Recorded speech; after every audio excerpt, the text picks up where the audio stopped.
बात पुराने समय की है। एक गांव में सुलोचन नाम का एक आदमी रहता था। सुलोचन खेती किसानी करके अपना पेट पालता था। सुलोचन का एक भरा पूरा परिवार था, जिसमें 2 बेटे और 2 बेटियां थी। वैसे तो सुलोचन की कमाई ठीक थी, परंतु परिवार बड़ा होने के कारण उसे पैसे की तंगी ही रहती थी। सुलोचन के सभी बच्चे जवान थे और उसे उनके ब्याह की चिंता रहती थी।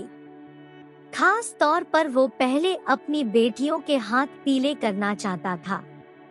सुलोचन के दोनों बेटों में बड़ा बेटा था केशु और छोटा बेटा था चंद्रभान। प्यार से लोग उसे चंदू कहते थे। बड़ा बेटा बहुत ही मेहनती था और पिता के साथ खेती बाड़ी में पूरा साथ देता। बड़ों की इज्जत करता, परंतु छोटा बेटा चंदू आवारा और घुमक्कड़ युवक था। कभी आम के बगीचे की ओर निकल जाता और कभी नदी के किनारे पर बैठा रहता। आते जाते लोगों को परेशान करना, लड़कियों और बूढ़ों की नकल करना उसे बहुत ही भाता था। जब उसकी हरकतों से तंग होकर लोग उसे गालियां देते तो उसे गाली खाने में भी बहुत मजा आता था। इतना ही नहीं, चंदू में कई बुरी आदतें भी थी। वो छुप छुप कर नशा भी करता था। अपनी बुरी आदतों को पूरा करने के लिए उसे पैसे चाहिए होते थे, तो वो अपने घर में ही चोरी करने से भी बाज नहीं आता था। जब भी चंदू को मौका मिलता वो घर से रुपए उठा लेता। नगद ना मिलने पर उसे बर्तन और कपड़े उठा लेने में भी कोई दिक्कत ना थी। सामान बेचकर वो अपनी बुरी आदतें पूरी करता। उसके पिता की गांव में अच्छी इज्जत थी, तो उसने बाजार में भी कई दुकान वालों से उधार कर रखा था। हलवाई के तो पिछले 6 महीना से पैसे चुकाने बनते थे। चंदू की इन हरकतों की वजह से पूरा परिवार उसे परेशान था। कई बार तो उसके पिता ने उस पर हाथ उठाने की कोशिश की, परंतु चंदू इतना सीना जोर था कि वो अपने पिता का हाथ पकड़ लेता। मारपीट, धमकी, घुड़की, किसी भी चीज का उस पर कोई असर ना था। पूरे परिवार के लिए मानो वो एक मुसीबत बना हुआ था। जो ही वो घर में कदम रखता सब लोग उस पर चिल्लाने लगते, मानो घर में कोई सांड घुस आया हो। इतने तिरस्कारों ने उसे बेशर्म बना दिया था। घर वाले भी जानते थे कि वो घर से रुपयों और सामान की चोरी करता है, इसीलिए वो भी अब ज्यादा सावधान रहने लगे थे। इस पूरे महीने में चंदू को एक बार भी सामान या रुपए चुराने का मौका नहीं मिला। गांव के दुकानदार, हलवाई चंदू को पैसों के लिए टोकने लगे। नशा करने के लिए भी उसके पास पैसों का प्रबंध नहीं हो पा रहा था। इधर उसके पिता को बेटियों की शादी की चिंता सता रही थी। उन्होंने गांव के साहूकार से कर्ज लेने का मन बनाया। अगले दिन वो साहूकार से रुपए उधार लेकर घर लौटे तो वह पैसे उन्होंने पोटली में बांधकर रख दिए। जब चंदू ने चोरी करने के इरादे से घर का सामान टोटना शुरू किया तो अचानक ही वो पोटली उसके हाथ लग गई। चंदू ने जब पोटली खोली तो उसमें रखे रुपए देखकर उसकी आंखों में चमक आ गई, परंतु वो नहीं जानता था कि पिता ये पैसे साहूकार से कर्ज के रूप में लेकर आए हैं। उसने सोचा ये सब रुपए लेकर वो किसी दूसरे नगर में चला जाएगा और वहाँ पर कोई दुकान खोल लेगा तो बड़ा ही मजा हो जाएगा। कुछ ही दिनों में ढेर सारा रुपया जमा करके जब वह घर लौटेगा तो सब घर वाले कितने खुश हो जाएंगे। इन सब आनंददायक कल्पनाओं में वो इतना मगन हो गया कि उसने सारे पैसे चोरी करने की ठान ली। उसने पैसों से भारी पोटली उठाई और गांव से भाग गया। कुछ दिनों तक वो नए नए नगरों में घूमता रहा। धन उसके पास था ही तो उसे खाने पीने की कोई चिंता ना थी। अपनी ही मस्ती में घूमते घूमते वो एक दूसरे नगर में जा पहुंचा। बहुत बड़ा नगर था ये। चारों तरफ चहल पहल भीड़ भड़का। पूछने पर पता चला वो राज्य की राजधानी में पहुंच गया था। घूमते घूमते उसे एक बड़े से मैदान में कुछ लोग दिखाई दिए। उनमें से बहुत से लोग सैनिकों की वेशभूषा में थे। असल बात ये थी कि राज्य की सेवा में सैनिकों की भर्ती के लिए लोग इकट्ठा हुए थे। चंद्रभान लंबा चौड़ा और तगड़ा था। उसने सीधा जाकर सेनापति को सलाम ठोका। सेनापति उसकी लंबी चौड़ी कदकाठी और मजबूत शरीर को देखकर बहुत ही प्रभावित हुआ। उसने पूछा, क्या चाहते हो? सेना में भर्ती कर लीजिए। मरने से तो नहीं डरते? बिल्कुल नहीं। युद्ध पर भी जाना पड़ सकता है। खुशी से जाऊंगा। सेनापति ने देखा ये आदमी मनचला है पर हिम्मत का धनी है। उसे तुरंत सेना में शामिल कर लिया। उसे सैनिकों का प्रशिक्षण दिया गया। इसी तरह 6 महीने बीत गए। वो समय भी आ गया जब सैनिकों का असली इम्तिहान होता है। पड़ोसी राज्य के साथ युद्ध की घोषणा हो गई। चंद्रभान को युद्ध भूमि के लिए रवाना होना पड़ा। आज जीवन में पहली बार उसे अपने परिवार की याद आ रही थी। वो छोटा सा गांव, हलवाई की दुकान, नदी का किनारा, वो शहर सपाटा। दोस्तों का जमघट उसकी आंखों के सामने घूमने लगा। कौन जाने फिर कभी उनसे भेंट होगी या नहीं। एक बार तो उसका मन इतना बेचैन हुआ कि आया वापस अपने गांव भाग जाऊं। युद्ध को छिड़े हुए कई दिन बीत गए। एक शाम जब वो अपने शिविर में बैठा था तो उसे माँ की बहुत याद आने लगी। माँ का वो दुलार, पिता की फटकार, भाई बहनों का स्नेह, उसका कलेजा बैठता जा रहा था।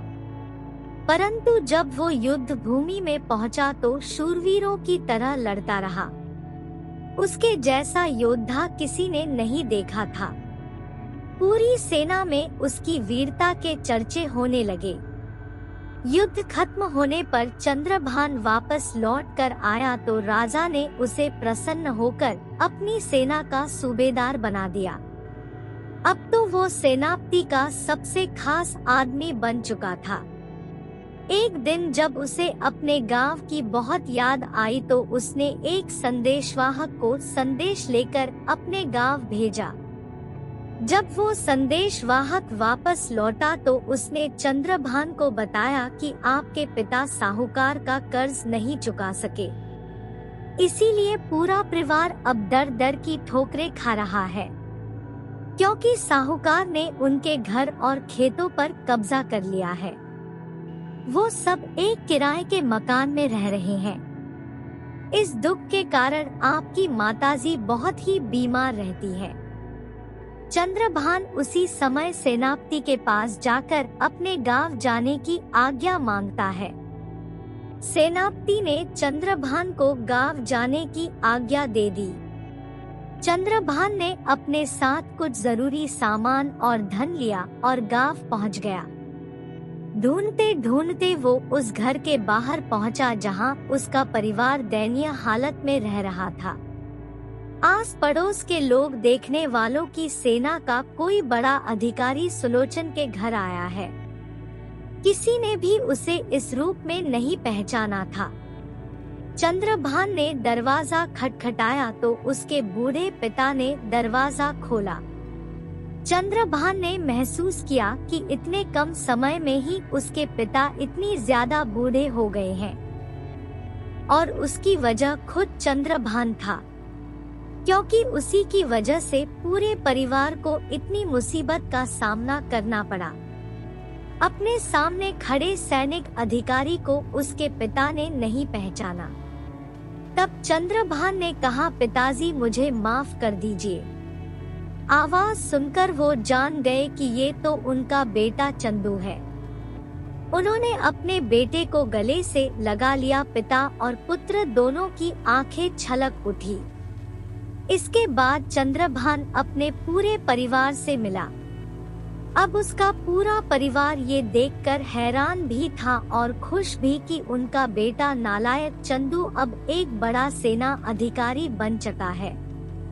फिर चंद्रभान ने साहूकार का पूरा कर्ज ब्याज समेत लौटा दिया और अपने माँ बाप का मकान और उनके खेत वापस ले लिए।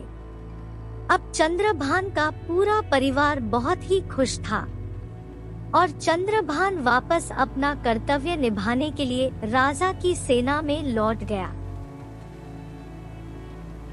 पहाड़ों से घिरा हुआ एक राज्य था कलीपुर, जहाँ रहते थे दो भाई रामदीन और सुजन। बड़े भाई का नाम रामदीन और छोटे का नाम सुजन था। कलीपुर राज्य एक बहुत ही खुशहाल राज्य था। चारों तरफ से पहाड़ों से घिरा हुआ और प्राकृतिक सौंदर्य से भरपूर। असंख्य हरे भरे पेड़, फूल, फलों की भरमार थी वहाँ पर।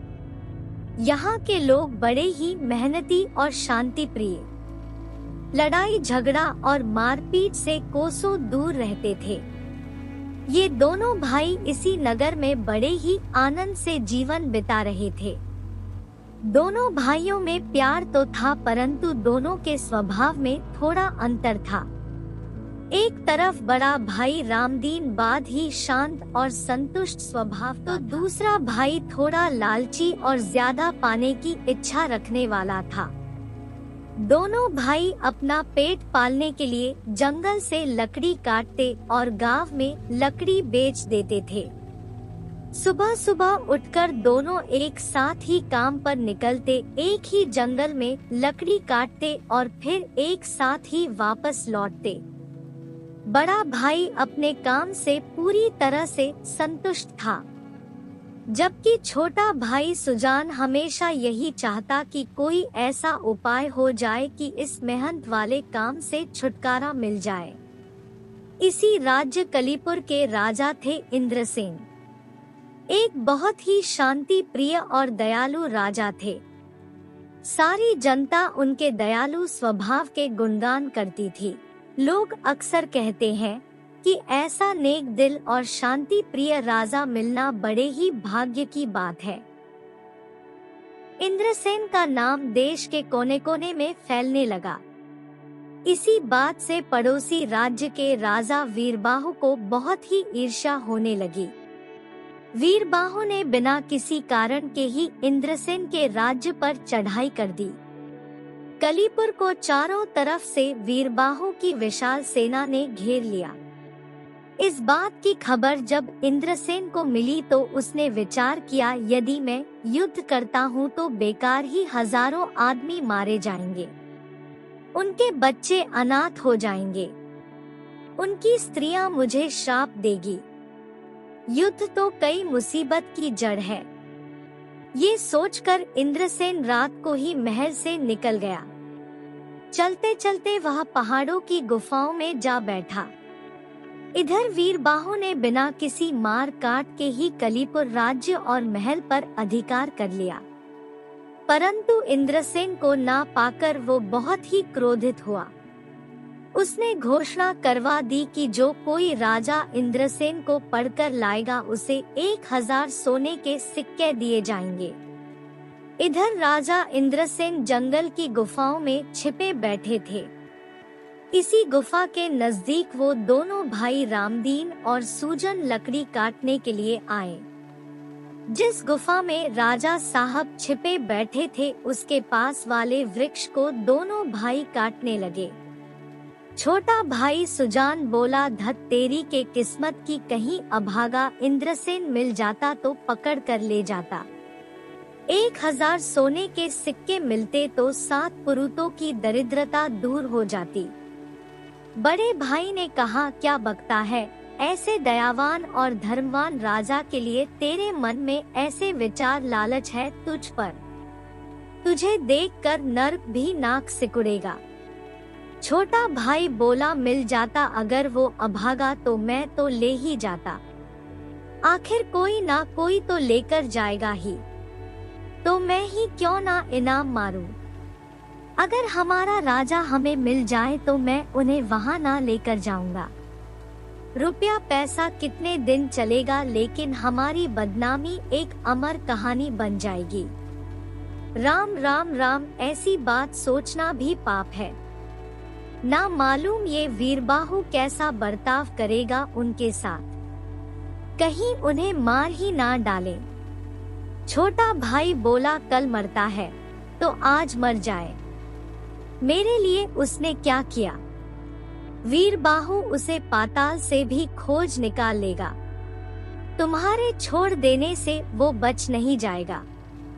मुझे ही मिल जाता, फूटी तकदीर वाला मार लेता मैं 1000 सोने के सिक्कों का इनाम, दूर हो जाती गले की फांसी। बड़े भाई ने कहा, नहीं नहीं, राम राम, शिव शिव शिव, भगवान उनकी रक्षा करे, वे फिर से हमारे राजा बनेंगे। उनकी बातें गुफा में बैठे राजा इंद्रसेन सुन रहे थे। बातें सुनकर वे गुफा से बाहर आए और पेड़ के पास चले गए। उनको देखकर दोनों भाई अचकच्छा गए। राजा ने कहा, तुम दोनों मुझे वहां पर ले चलो। बड़ा भाई बोला, नहीं नहीं महाराज, ये तो पागल है, इसकी बातों पर ध्यान ना दीजिए। अगर मेरी जान के द्वारा किसी की भलाई हो जाए तो क्या हर्ज है, उपकार से बड़ा कोई धर्म नहीं है। तुम मुझे वहां ले चलो, हम अपनी जान देकर भी आपकी जान बचाएंगे महाराज। अच्छा, तो मैं खुद ही वीरबाहु के पास चला जाता हूँ और कह दूंगा कि इन लक्कड़हारों ने मुझे गुफा में छुपा दिया था। राजा की ये बात सुनकर बड़ा भाई हंसा और बोला, ये काम आपसे ना हो सकेगा राजा साहब। जो दूसरों की भलाई करते हैं उनसे दूसरों की बुराई हो ही नहीं सकता। उनकी बातचीत सुनकर 4 राहगीर वहां पर आ पहुँचे। उन्होंने राजा को पहचान लिया और पकड़ लिया। वे चारों राजा को पकड़कर वीरबाहु के पास ले जाने लगे। रामदीन रोता हुआ उनके पीछे चल दिया। लकड़ी लेकर सूजन घर की तरफ निकल गया। वो मन ही मन सोच रहा था कि धक तेरी तकदीर की जाल में आकर चिड़िया उड़ गई। इधर वो चारों राहगीर राजा इंद्रसेन को पकड़कर राजा वीरबाहु के पास ले गए। पीछे पीछे दुखी रामदीन भी वहां पर पहुंच गया। उन्हें देखकर वीरबाहु ने कहा, शाबाश, तुम लोग पकड़ लाए इंद्रसेन को। बहुत खूब, तुम में से किसने पकड़ा है इसे? पहले आदमी बोला, मैंने। दूसरा बोला, मैंने। तीसरे ने कहा, मैंने महाराज। और चौथा बोला, मैंने पकड़ा है इसे। राजा ने कहा, सच सच बताओ किसने पकड़ा है इसे। तभी राजा इंद्रसेन से बोले, आप बिल्कुल सच जानना चाहते हैं?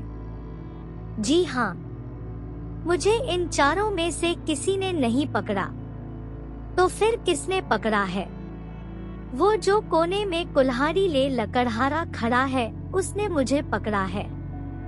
आप उसे 1000 सोने के सिक्के दे दीजिए। वीरबाहु ने रामदीन को अपने पास बुलाया और पूछा, सच सच बताओ क्या मामला है ये? रामदीन ने शुरू से अंत तक सारा किस्सा वीरबाहु को बता दिया। वीरबाहु ने कहा, इन चारों को जूते से पीटते हुए महल के बाहर ले जाओ। सिपाहियों ने ऐसा ही किया। उन चारों आदमियों को मारपीट कर महल से बाहर निकाल दिया गया और रामदीन को 1000 सोने के सिक्के देकर विदा कर दिया गया। वीरबाहु ने राजा इंद्रसेन को गले लगा लिया और कहा, जैसा सुना था आप बिल्कुल वैसे ही निकले। परोपकार करने के लिए आपने अपनी जान भी खतरे में डाल दी। मैं 7 जन्म में भी आपके चरणों की समानता नहीं कर सकता। आप अपना राज्य संभालिए और अपना खजाना संभालिए। आप ही इस राज्य के योग्य है। फिर राजा वीरबाहु ने इंद्रसेन को राजगद्दी पर बिठा दिया। 3 दिनों तक मेहमानवाजी करवाने के बाद राजा वीरबाहु अपने विशाल सेना को लेकर वापस अपने राज्य लौट गया। राजगद्दी पर बैठकर राजा इंद्रसेन ने अपने दरबार में कहा, अपने शत्रु को मत मारो, उसमें भी जीवात्मा है। किसी भी उपाय से उसकी शत्रुता को मार डालो। बस शत्रु को मानो जीत ही लिया। सारी प्रजा खुश थी कि उनका दयालु और शांति प्रिय राजा एक बार फिर से उनके पास वापस लौट आया।